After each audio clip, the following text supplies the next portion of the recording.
What are the first words you should say in a speech? And what are the last words you should say in a speech?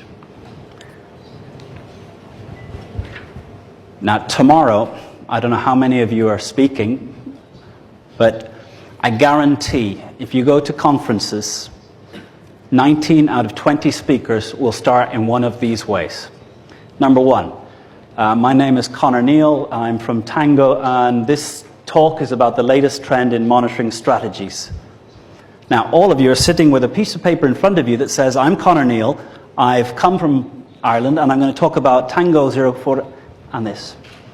So, by repeating what you already know, I'm giving a signal that it's a time to get your BlackBerry out. I've just signaled that this talk is opportunity to reconnect with BlackBerry, make sure the office is okay, maybe get some plans together for the weekend. Another way to start. The lights, the mic's working. How much time have I got? Okay, right. Okay, is it plugged in? And you laugh, but I guarantee tomorrow there's going to be some moments that get a little bit of that. And why? Because this is, for some of you, the first time you see this individual. They're here as a leader in their industry. And your kid at school presenting on giraffes does a better job. That's sad. So I think there's only 3 ways of starting a speech. And it's the same if you went into a bar and there's a group of people, it's a networking event, much like you were at before you walked into this room.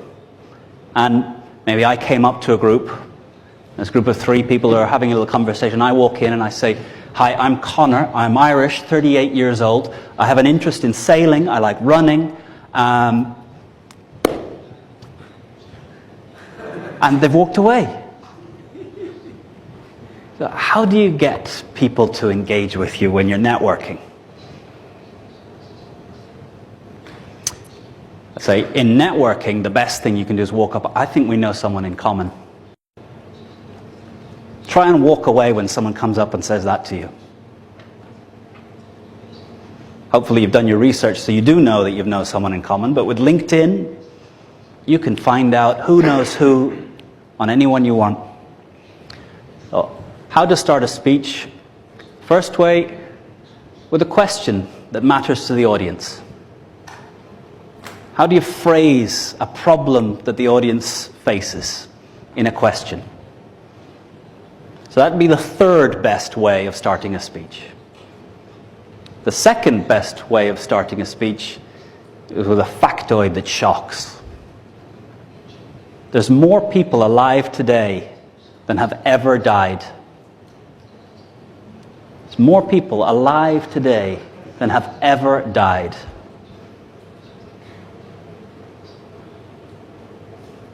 There's a lot of speeches that can follow on from there. Every 2 minutes,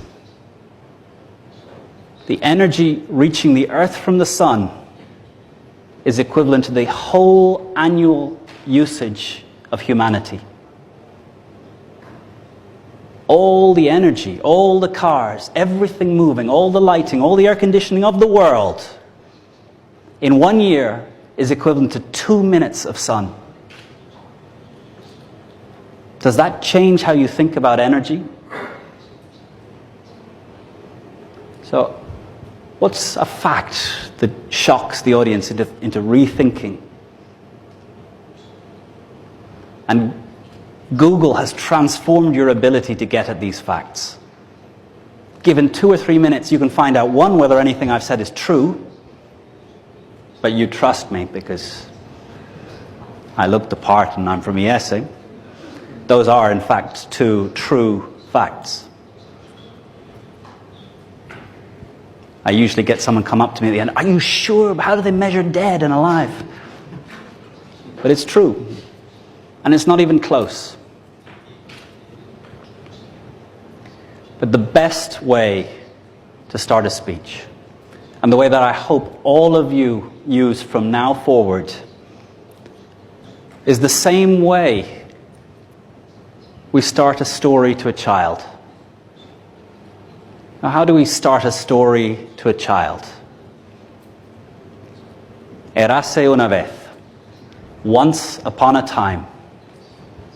And what happens when you say once upon a time? I can tell you what happens when I say once upon a time. My daughter leans forward, gets ready to hear, engages.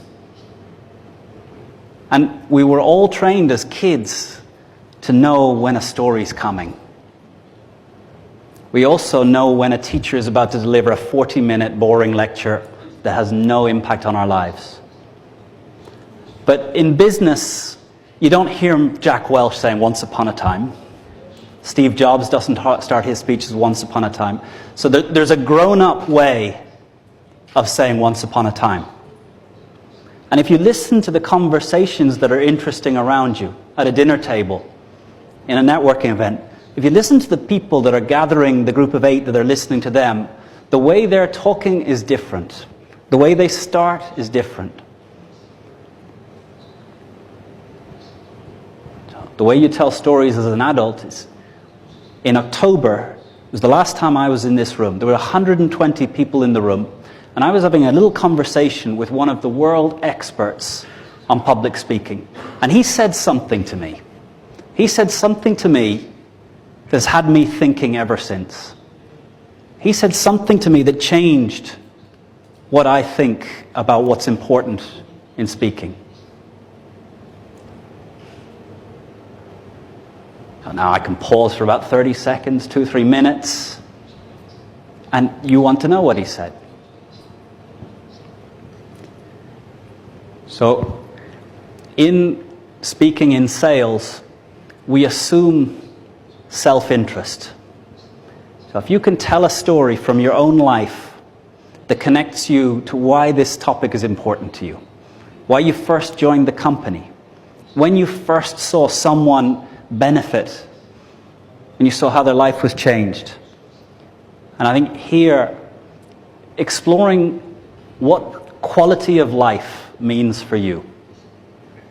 In your business, how do you affect quality of life for a customer? Because that's where the stories that will start to connect you to the audience will come from. Because stories are about people. They're not about objects, they're not about things. It's about the people behind the things. If you want to tell a good story about Tango, don't talk about the software. Talk about the people who built the software. What they do, how they are, what's important to them, what they sacrifice. And in your own life, what does quality of life mean? What sacrifices have you made to achieve something that was more important? And if you can tell stories and the audience connect with those stories, then they want to hear what you have to say. And all the reasons and all the benefits, they're all written in the document and in the PowerPoint. But they need to trust you. And they need to care about you as a person to engage with you and then decide that they will act.